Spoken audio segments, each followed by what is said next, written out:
Hello student, मैं पवन शर्मा, आपका chemistry coach. आज हम नीट और IIT जेईई के लिए केमिस्ट्री से रिलेटेड जितने भी टॉपिक्स हैं उनके बारे में 1-to-1 स्टडी करेंगे। जैसा कि आपको पता है 26 जुलाई को नीट का एग्ज़ाम होने जा रहा है, तो एग्ज़ाम के पर्सपेक्टिव जितने भी इम्पॉर्टेंट टॉपिक्स है या जितने भी इम्पॉर्टेंट क्वेश्चंस है उनको मैं आप लोगों को सॉल्व करवाने की कोशिश करूंगा और उम्मीद करूंगा कि आप लोग इस वीडियो को पसंद करेंगे ताकि मैं लगातार ये काम कर सकूं। तो चलो अब आगे अपन डिस्कस करते हैं कुछ ऐसे चैप्टर्स जो एग्ज़ाम के नज़रिए से काफ़ी इम्पॉर्टेंट है। तो केमिस्ट्री का सबसे इम्पॉर्टेंट सेक्शन आता है फिजिकल केमिस्ट्री, और फिजिकल केमिस्ट्री का सबसे इम्पॉर्टेंट चैप्टर आता है दैट इज मोल कॉन्सेप्ट। अब आप लोग अगर बिल्कुल फ्रेशर्स है तो आप लोगों को मोल कॉन्सेप्ट के बारे में जानकारी नहीं होगी। अगर आप लोगों ने 11th में एडमिशन लेने का अभी मन बनाया है कि आप साइंस लेके 11th में एडमिशन लें, तो मैं आप लोगों को बता दूं कि मोल कॉन्सेप्ट अपने केमिस्ट्री का 11th क्लास का सबसे फर्स्ट चैप्टर है। और ये चैप्टर ऐसा है कि अगर ये चैप्टर समझ में आता है तो अपने को फिजिकल केमिस्ट्री लगभग 70% क्लियर हो जाती है। तो अब ज़्यादा टाइम वेस्ट नहीं करते हुए अपन सीधे बात पे आते हैं कि मोल कॉन्सेप्ट क्या है। तो सबसे पहले अपन इस टाइटल को डिफाइन करें कि मोल क्या होता है। तो जैसे आप लोगों ने देखा होगा कि एक सप्ताह होता है, उसमें 7 दिन होते हैं। जो एक दिन होता है उसमें 24 घंटे होते हैं। एक दर्जन होता है, उसमें अपने पास में 12 कोई भी क्वांटिटीज होती है। वैसे ही अपने पास में जो एक मोल होता है उसमें 6.023 इंटू 10⁻23 यूनिट्स होती है। अब जैसे आप लोगों को बोला जाए 100 कितना होता है तो अपन लिखते हैं कि वो 100 के बराबर होता है। 1000 जो होता है वो 1000 के बराबर होता है। ठीक वैसे ही जो 1 मोल होता है वो 6.023 इंटू 10⁻23 यूनिट्स के बराबर होता है। अब यूनिट्स में बात करें तो यूनिट्स में आप लोगों के पास में एटम भी आ सकते हैं, यूनिट्स में आपके पास में मॉलिक्यूल्स भी आ सकते हैं, यूनिट्स में आप लोगों के पास में आयन भी आ सकते हैं, यूनिट्स में आप लोगों के पास में electron, proton, neutron, free radicals, कई सारी बातें आप लोगों के पास में आ सकती है। अब इसको समझे कि जैसे आप लोगों को ऐसे बोला जाए कि 1 मोल हाइड्रोजन एटम। अब इसका मतलब अपन क्या समझे, तो इसका मतलब अपन समझेंगे कि 6.023 इंटू 10⁻23, और ये मोल किसका है, हाइड्रोजन एटम का। तो इतने क्या होंगे आप लोगों के पास में, एटम हो जाएंगे। सिंपल। आप लोगों को कोई बोले कि बताइए कि 1 मोल इलेक्ट्रॉन कितना होगा, तो अपन कह देंगे कि 6.023 इंटू 10⁻23। अब के बाद किसके बारे में बात कर रहा है, इलेक्ट्रॉन के, तो अपन कह देंगे कि इतना क्या होगा, इलेक्ट्रॉन हो जाएगा। ठीक है। ऐसे कोई बोले कि 1 मोल मॉलिक्यूल्स, 1 मोल H2 मॉलिक्यूल्स कितने होंगे, तो अपन कह देंगे 6.023 इंटू 10⁻23 H2 मॉलिक्यूल्स हो जाएगा। तो जितना भी आप लोगों को बस इतना ध्यान रखना है कि 1 मोल जो होता है वो इस क्वांटिटी के बराबर होता है। अब बार बार अपन ये तो नहीं बोलेंगे कि 6.023 इंटू 10⁻23, तो बार बार इसको बोलने के लिए अपने को इसको शॉर्ट में अपन ने इसको एक नाम दिया, और वो नाम होता है एवोगाड्रो नंबर, जिसको अपन Na से रिप्रेजेंट करते हैं।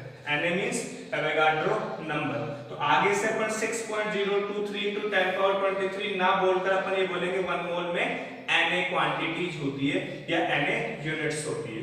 तो 1 मोल आप लोगों को समझ में आ गया, बेसिक है, कोई खास बात नहीं है इसमें। 1 मोल का मतलब अपने को Na क्वांटिटीज बतानी है, यानी 6.023 इंटू 10⁻23 यूनिट्स बतानी है। आइटम बोले तो आप लोगों को आइटम बता देना है, मॉलिक्यूल बोले तो मॉलिक्यूल बता देना है, इलेक्ट्रॉन बोले तो इलेक्ट्रॉन, प्रोटॉन की जगह प्रोटॉन और न्यूट्रॉन की जगह न्यूट्रॉन बता देना है। ठीक है।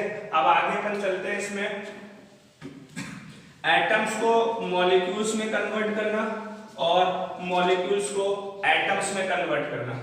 तो जैसे आप लोगों के पास में मॉलिक्यूल हो तो मॉलिक्यूल का कन्वर्जन एटम में किस तरीके से होगा और एटम का कन्वर्जन मॉलिक्यूल में किस तरीके से होगा।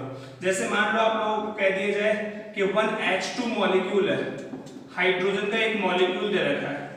अब आप लोगों को पता है H2 मॉलिक्यूल है, अब मॉलिक्यूल्स में अगर अपने को एटम बताना है तो अपन बोल देंगे कितने एटम हो जाएंगे, तो आप कह दोगे कि इसमें 2 हाइड्रोजन एटम हो जाएंगे। जैसे आपको कहा जाए कि 1O3 मॉलिक्यूल है, अब इस 1O3 मॉलिक्यूल का मतलब क्या लिखोगे, तो आप कह दोगे इसमें 3 ऑक्सीजन के एटम हो जाएंगे। यानी सिंपल सी बात यह है कि एटम जो होता है वो स्मॉलेस्ट थिंग्स होती है, और एटम्स का अगर कॉम्बिनेशन किया जाए तो वो अपने पास में मॉलिक्यूल्स बनता है। अगर मॉलिक्यूल्स को ब्रेक किया जाए तो एटम्स बनता है, और एटम्स को अगर कंबाइन कर दिया जाए तो मॉलिक्यूल्स बनता है। तो इसी तरीके से अगर मॉलिक्यूल्स को एटम्स में कन्वर्ट किया जा सकता है तो एटम्स को मॉलिक्यूल में भी कन्वर्ट किया जा सकता है। जैसे मैं आप लोगों को बोलूं कि मेरे पास में 4 हाइड्रोजन एटम है, और 4 हाइड्रोजन एटम से आपको मॉलिक्यूल्स बनाने हैं।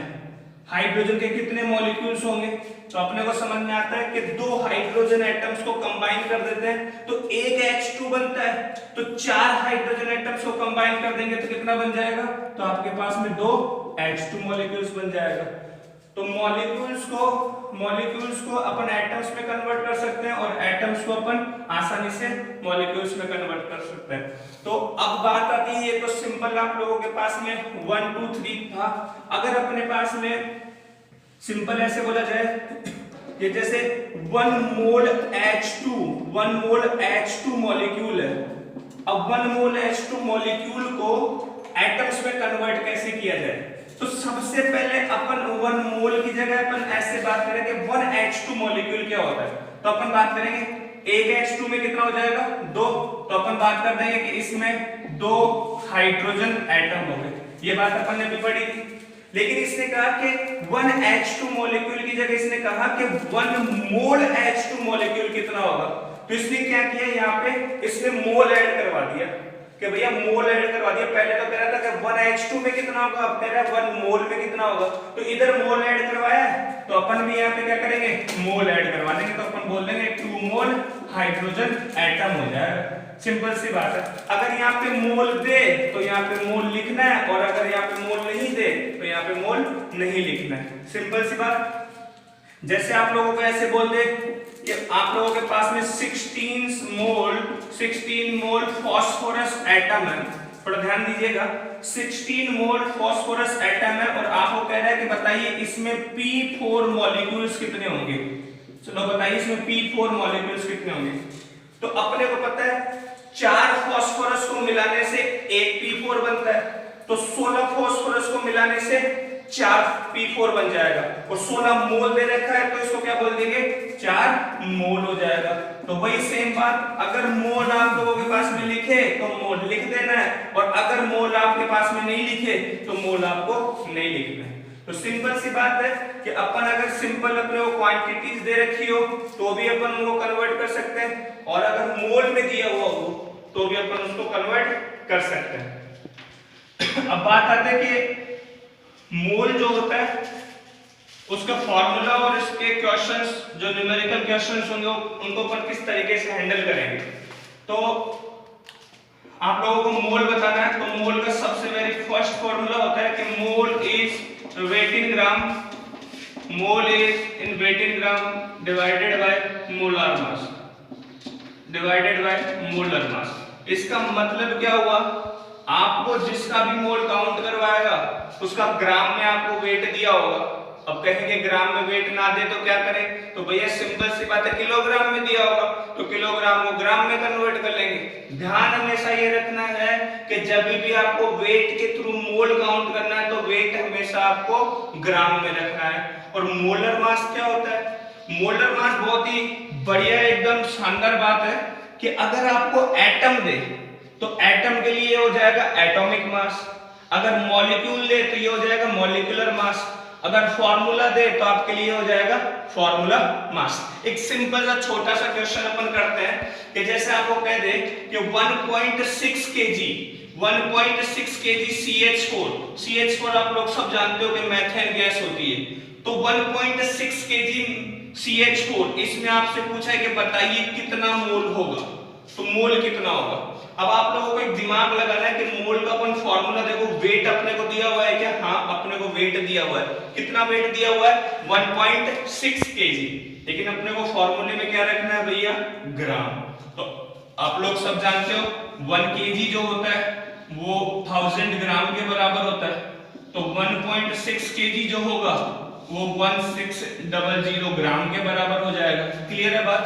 तो अब अपने को फॉर्मूले में पुट कर देना है कि मोल इक्वल्स टू वेट इन ग्राम। ग्राम में वेट कितना हो गया भैया? 1600। अब बात आती है कि मोलर मास क्या होगा। अब अपने को मोल किसके काउंट करवा रहा है? CH4 के। तो मोलर मास किसका रखना पड़ेगा? CH4 का। और अपन 9th क्लास में थोड़ा बहुत पीरियोडिक टेबल के बारे में पढ़ा हुआ है। तो कार्बन का एटॉमिक मास कितना होता है बताइए? 12। हाइड्रोजन का एटॉमिक मास कितना होता है? 1। कितने हाइड्रोजन है? 4। इसको 4 से मल्टीप्लाई कर दिया तो अपने पास में ये कितने आ गए? 16 आ गए। तो मोलर मास कितना हो गया? 16। तो इसको डिवाइड कर देना है। तो 1600 डिवाइडेड बाय 16, ये इससे कैंसिल हो जाएगा। तो ये आपके पास में आ जाएगा 100 मोल किसका? CH4 का। तो ये 100 मोल CH4 आ गया। अगर आप लोगों को पूछे कि 1.6 केजी CH4 में एटम्स कितने होंगे, थोड़ा ध्यान सुनिएगा। 1.6 केजी CH4 में एटम्स कितने होंगे? तो सबसे पहले अपन ने मोल्स निकाल ली कि 100 मोल होंगे। अब अपन थोड़ा सा ध्यान दें कि एक CH4 जो है इसमें कितने एटम है? तो 4 तो किसके हैं? हाइड्रोजन के। और एक किसका है? कार्बन का। तो एक CH4 में कितने हो गए? 5 एटम हो गए। तो एक CH4 में हो गए 5 एटम। अब आप लोगों को भी बताया था कि यहाँ पे मोल दे रखा है, तो यहाँ पे भी क्या कर देंगे? मोल लगा देंगे। तो एक CH4 में कितने? 5 एटम। तो 100 CH4 में कितने? तो आप लोग कह दोगे कितने? 500 एटम। 5 से मल्टीप्लाई करवा दिए। और वो बोल देगा 100 मोल बोल दे तो कितना हो जाएगा? तो आप यहाँ पे बोल दोगे कितना? 500 मोल एटम हो जाएगा।